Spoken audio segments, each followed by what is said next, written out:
Hey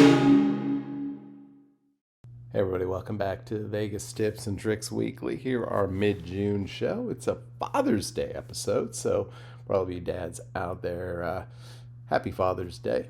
Coming up, I guess, tomorrow for most of you. Anyway, so been thinking about some different topics for the show, and I mentioned that last week, but I thought today I would touch on something that I haven't for quite a while, and it's kind of tangentially related to Vegas and related to some of our sort of advanced Vegas tips and tricks, but it also applies to travel in general. Most of these tips do. So I was going to title this week's episode, subtitle this week's episode, Not Meeting Matt Bridger, because as some of you know, some of my best buddies, Vegas buddies, are the Four Horsemen, myself, Pennies for Vegas, Nastus, PJ's Cocktails. And literally on 3 consecutive days, up in Canada and then further into the U.S., they all met up with Matt Bridger. and even though I have chatted with Matt so much over the years, I've not had an opportunity to meet him, and I don't think I'm going to get an opportunity on this trip, even though it's cross country, even though he'll be probably, I don't know, 450 miles away. That's a bit much if you don't already have those days, weeks requested off. So it was very nice, PJ, when he chatted with Matt the other day. Had he made a little video and said, "Hey, Jr.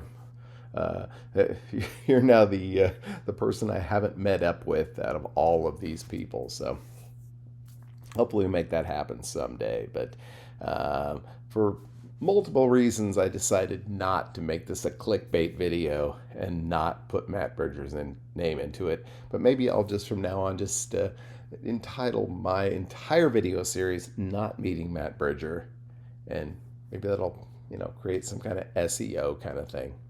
I don't understand that. If I did, I might have more than 1,700 subscribers. But anyway. So yeah, here it is. It's a Friday afternoon, evening. This is one of my days off, and I was thinking about some of my Vegas travel tips and some of my travel tips in general. And I thought I'd talk about those today. And one of the reasons that I thought about it was because I guess it was this past Tuesday morning. Yes, it was. My normal days off are Tuesdays and Fridays. This is Friday. And when I got up on Tuesday morning, a little later than usual, checked my emails. I had an email from Southwest Airlines. This is not uncommon, by the way. And it talked about, hey, you can save big money, 40th anniversary, 40% off, something like this. So, as I usually do, I clicked through. And what I discovered was pretty amazing, because the plane tickets that I had booked several months back for my trip to Vegas in September were dramatically cheaper. I think my initial cost had been something like $384. When I went through and checked the cost through the website, I was able to get that down to basically about $260. I saved basically 30%, not 40%, but 30% on my tickets. And you don't directly get that money back, but at least through Southwest, it applies as a travel credit, and those travel credits at this point never expire.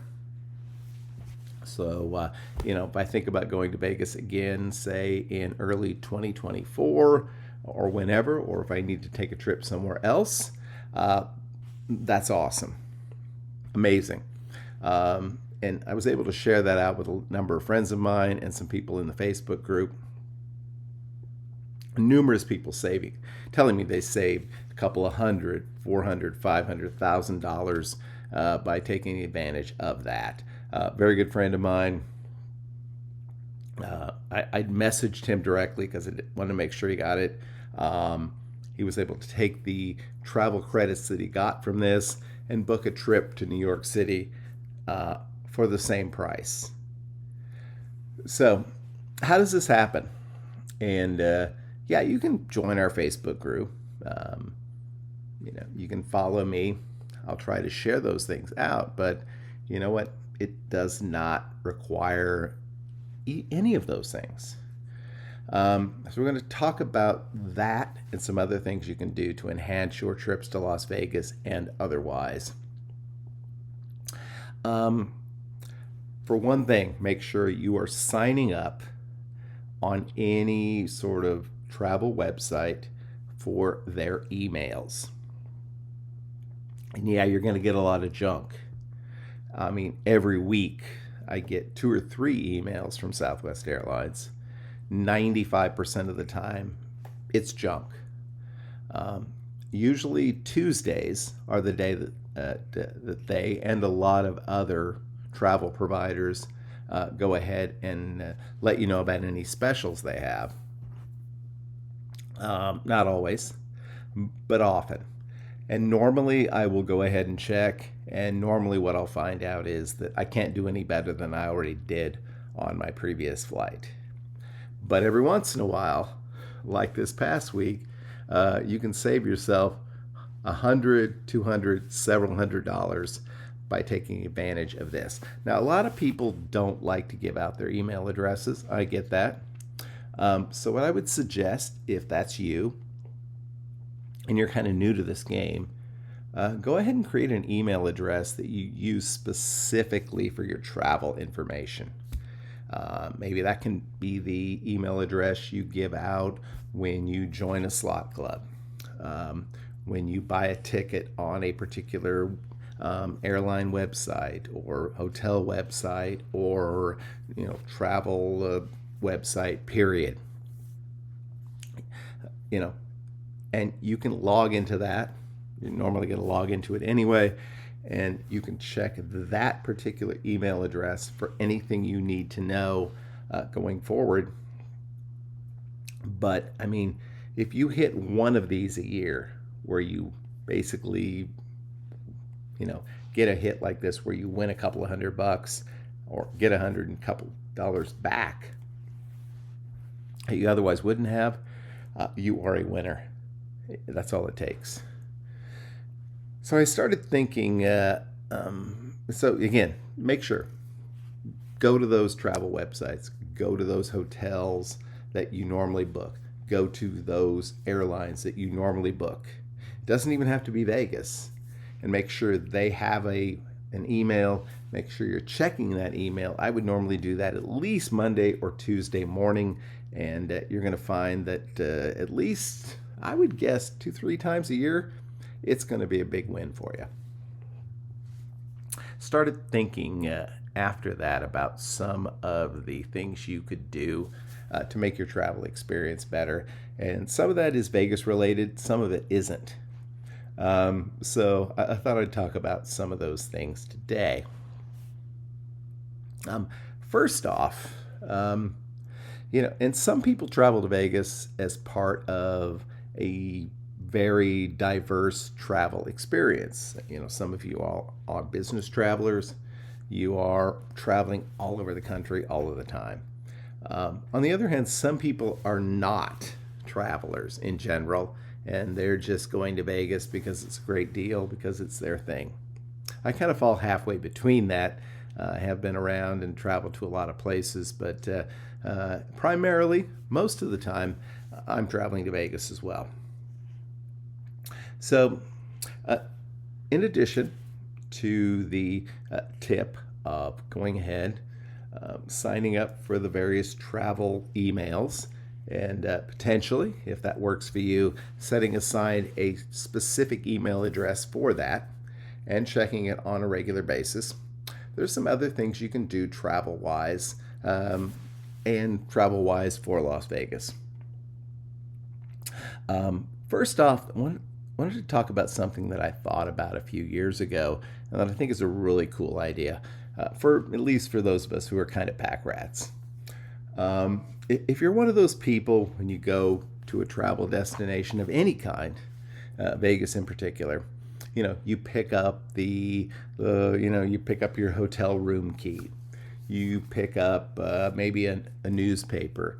You pick up some little travel magazines. Maybe you have some receipts or some tickets stubs or whatever from your experience. And you kind of want to hold those together and keep them. And you know what? Doesn't always work out so well. Later, it's like 20, 25 years later, and you're stumbling around, you're looking through some stuff, and you're like, what is this? So here's my Vegas tip, travel tip, but not just for Vegas, anywhere you want to go. Get one of those really cheap little binder things, one of those little folders, the little Expando folder things. And go ahead, before your trip starts, just like on the outside, little Sharpie, write Vegas trip 2023, July, whatever it is, and take that along with you. If you see some random little nonsense along the way, some of what I've talked about, but maybe, like I said, maybe you just picked up a newspaper along the way. Maybe you, whatever it is, any little bit of memorabilia, little bit of nonsense along the way, take that, throw it in that little Expando file. And at the end of the trip, you seal it up, you take it home, and in 5 or 10 years, you go back, you open up the little file, and there it is. All of the things that you picked up on for your trip to Las Vegas or Miami Beach or Cozumel, wherever you went. So it works regardless of where you go. The other week we talked about making sure you are a part of various travel loyalty programs, because that's going to help you out a lot as far as monies on any trip. So that's another thing to keep track of as you're going forward with your travel plans, Vegas or otherwise. What are some other things that I like to do to keep my Vegas travel experiences fresh in my mind? And a lot of you know that I've done a number of podcasts over the years about my Vegas travel experiences. People are always shocked that I remember them. Well, you gotta keep good records. You gotta write things down. And it's not just Vegas, it's anywhere you go. After 20 or 30 years, you're liable to forget some stuff. So make sure you're keeping good records about where you went, where you stayed. Take some pictures along the way. You have a phone with a camera and a video. A lot of us that do the vlogging, we do it as much just so we have memories of what we experienced as it is to share it with you. So, you take a trip cross country across the western United States, for example, you go to the Black Hills, you go to Yellowstone, out to, Mount Rainier, whatever. Take pictures along the way, take videos along the way, tag that information. You could create a YouTube channel that you never show anyone. But if you go ahead and have it and you upload that information, it's going to be there for you anytime you want to go back and look at it, which is awesome. So, it's so much easier now than it was when my parents were traveling and I was traveling with them 40, 50, 60 years ago,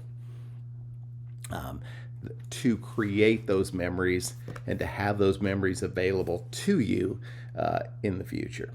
So anyway, I guess today's show is more about the best ways to create those memories, the best way to preserve those memories, so that going forward, you always have an opportunity to go back, and relive those experiences. Some of you have been with me when I went through a Vegas magazine that I got the very first time I went to Las Vegas. You know what? You create one of those little files, you put that Vegas magazine in there along with your room key, along with some ticket stubs, etc., etc. It makes a great piece of memorabilia. Okay, so what I want to know from you all today is, what are some of your travel tips as far as remembering your trips? as far as being able to go back and relive your experiences, whether it be in Las Vegas or otherwise. I want to hear about it in the comments below. And we're going to be back this Wednesday, as always, with another episode of Vegas Tips and Tricks, where we're going to talk about another Las Vegas resort. There's not many left. I think we're going to go downtown this week. And we'll be back next week with another episode of Vegas Tips and Tricks Weekly. Until then, I hope you all have a great, lucky, and healthy week. We'll see you all again real soon. Bye-bye.